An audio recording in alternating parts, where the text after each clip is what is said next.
Halo Sobat Rebahaner, gimana kabarnya? Semoga kalian sehat selalu ya, dan selalu diberikan rezeki yang sangatlah berlimpah.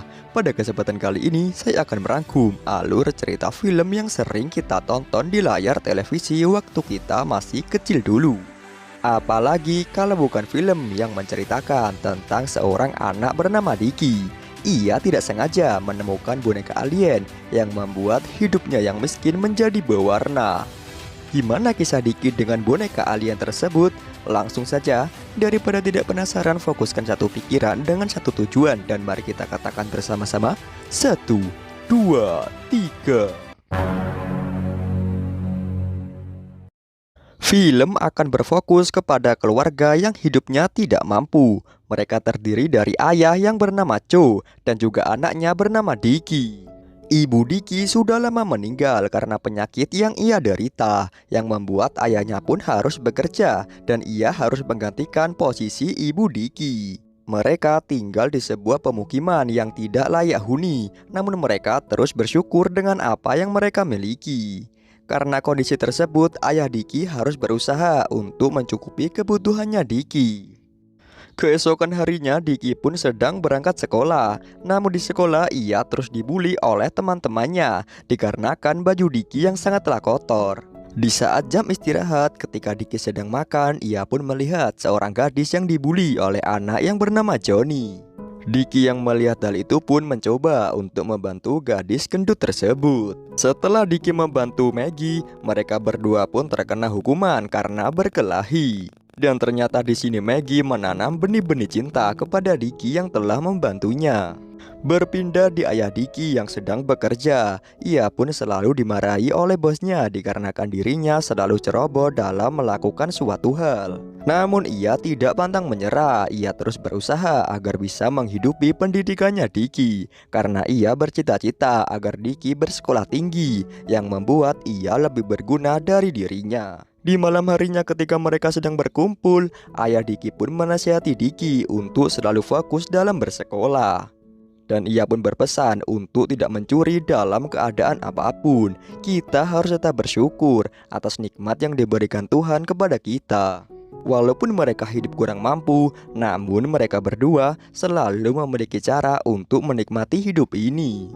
Dikarenakan mereka tidak sanggup untuk membeli televisi, setiap harinya mereka selalu duduk di depan toko televisi untuk melihat tayangan yang ada. Mereka tidak sengaja melihat tayangan yang mengabarkan bahwasannya ada pesawat alien yang mendarat di bumi. Dan ketika Cho melihat Diki, Diki pun hilang dan ternyata Diki sedang berada di toko mainan. Ia sangat menginginkan mainan yang bernama CG7. Diki membujuk ayahnya untuk membelikan mainan tersebut. Namun karena ayahnya tidak memiliki uang, ayahnya tidak bisa memberikannya. Diki pun akhirnya merajuk kepada ayahnya.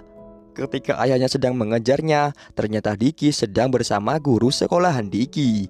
Guru tersebut adalah orang yang selalu perhatian kepada Diki. Kita sebut saja guru cantik. Sejak pandangan pertama, di sini ayah Diki terus memandang kecantikan guru tersebut. Di malam harinya, ayah Diki sedang berada di tempat sampah. Ia ke sana untuk mencari sepatu bekas untuk Diki bersekolah. Dan di sini ia tidak sengaja melihat UFO yang sedang terbang di depannya. Ketika UFO tersebut pergi, ayah Diki pun melihat bola hijau dan membawanya pulang untuk diberikan kepada Diki. Diki yang melihat hal itu pun menjadi sangat senang dan ia pun menjadikan bola hijau sebagai mainannya. Ketika Diki berangkat sekolah, ia pun membawa bola hijau tersebut dan memamerkannya kepada teman-temannya. Salah satu temannya Diki yang bernama Johnny mengejek bola milik Diki. Diki yang akan memukulnya, tiba-tiba Johnny pun memanggil anak buahnya dan malah memukuli Diki. Ketika sampai di rumah, di sini ayahnya pun memarahi Diki karena berkelahi dengan Johnny. Ketika Diki dimarahi, ia tidak sengaja menekan antena dari bola hijau tersebut. Dan yang terjadi,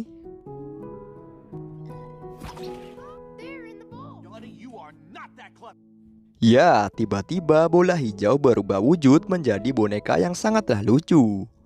Dan boneka tersebut mampu merubah apel busuk menjadi apel yang sangat segar. Diki yang sedang senang melihat hal itu pun sampai-sampai ia bermimpi bahwa alien hijau tersebut mampu melindunginya dari serangan anjing. Dan ketika di sekolah, bola hijau mampu memberikan alat agar Diki mendapatkan nilai yang sangatlah bagus.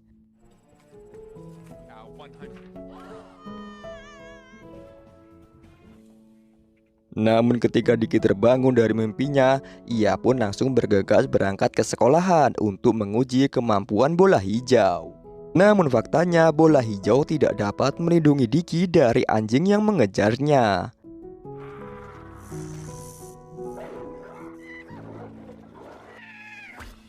Dan ketika sampai di sekolahan, di sini bola hijau tidak bisa memberikan alat untuk Diki, dan bola hijau malah memberikan hal ini. Karena baju Diki yang kotor, ia pun harus dimandikan di depan para siswa dan juga para guru. Karena hal itu, Diki menjadi sangat kesal kepada bola hijau. Ia pun membuangnya ke tempat sampah. Namun ketika Diki pergi, ia pun merasa sangat bersalah dan ia pun memutuskan untuk mengambil bola hijau kembali. Namun sayangnya bola hijau diambil oleh truk sampah. Diki pun langsung pulang dan ketika ia sampai di rumah, ternyata bola hijau sudah berada di rumahnya. Ayahnya sangat heran apakah boneka tersebut adalah alien. Diki pun mengatakan bahwa boneka tersebut terbentuk dari bola hijau yang ayahnya berikan kepada dirinya. Di malam harinya ketika Diki dan ayahnya tertidur, boneka hijau melihat mereka sedang bercucuran keringat. Melihat hal itu, boneka hijau pun tidak tega dan ia pun mengeluarkan kekuatannya untuk menghidupkan kipas yang sudah rusak. Keesokan harinya Diki membawa boneka hijau ke sekolahannya. Namun teman-teman Diki yaitu Johnny melihat hal itu dan mencoba untuk mengambil bola hijau. Ia berniat akan membedah isi dari boneka tersebut. Namun Diki tidak tinggal diam. Ia pun mencoba untuk melawan Johnny. Namun ketika ia akan memukul, pukulannya pun ditangkap oleh anak buahnya Johnny. Ketika anak buah Johnny akan memukul Diki, tiba-tiba Maggie pun datang untuk menyelamatkan Diki.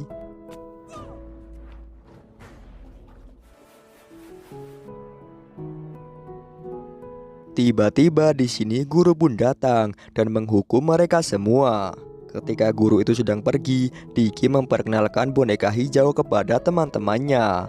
Setelah kejadian itu, Johnny dan Diki pun menjadi teman untuk selamanya. Keesokan harinya ketika Diki akan berangkat sekolah, ia pun memberikan nilai kepada ayahnya. Ayahnya sangat senang karena Diki mendapatkan nilai yang sempurna dan ia memberikannya kepada rekan kerjanya termasuk bosnya. Namun di sini bosnya tidak percaya akan hal itu. Bosnya menuduh Diki mendapatkan nilai sempurna dari hasil contekan. Ketika si bos melihat lembaran nilai tersebut, ternyata nilai Diki sebenarnya adalah kosong. Dan benar saja, ternyata Diki mendapatkan nilainya sendiri agar ayahnya bisa bahagia. Di sini ayah Diki hampir berkelahi dengan bosnya sendiri karena ia telah mengejek anaknya dan karena hal itu ayahnya pun dipecat dari pekerjaannya. Ketika sampai di rumah, di sini ayah Diki sangatlah marah kepada Diki yang telah membohongi dirinya. Ayahnya langsung mengambil boneka hijau dengan paksa. Dan apabila Diki ingin mengambilnya, maka ia harus mendapatkan nilai di atas 60. Diki pun langsung berangkat ke sekolah. Namun ternyata Diki ketinggalan bekal makanannya. Ayahnya pun mengantarkannya ke sekolahan. Di sini ia bertemu dengan guru cantik dan menyuruh guru itu untuk memberikan bekal makanannya kepada Diki. Ayah Diki berbicara bahwa ia ingin anaknya memiliki nilai yang sangatlah sempurna. Oleh karena itu, guru cantik bersedia untuk mendampingi Diki mencapai cita-cita ayahnya. Ayah Diki sangat berterima kasih kepada guru cantik yang selalu baik hati kepada keluarganya. Dan setelah itu, ayah Diki pun berpamitan untuk pergi. Ia berniat akan meminta maaf kepada bosnya. Ketika ayah Diki meminta maaf kepada bosnya, ternyata bosnya memaafkan hal itu dan memberikan bonus kepada ayah Diki. Namun ketika ayah Diki bekerja, ia tidak sengaja mengalami kecelakaan yang membuat ia pun meninggal dunia.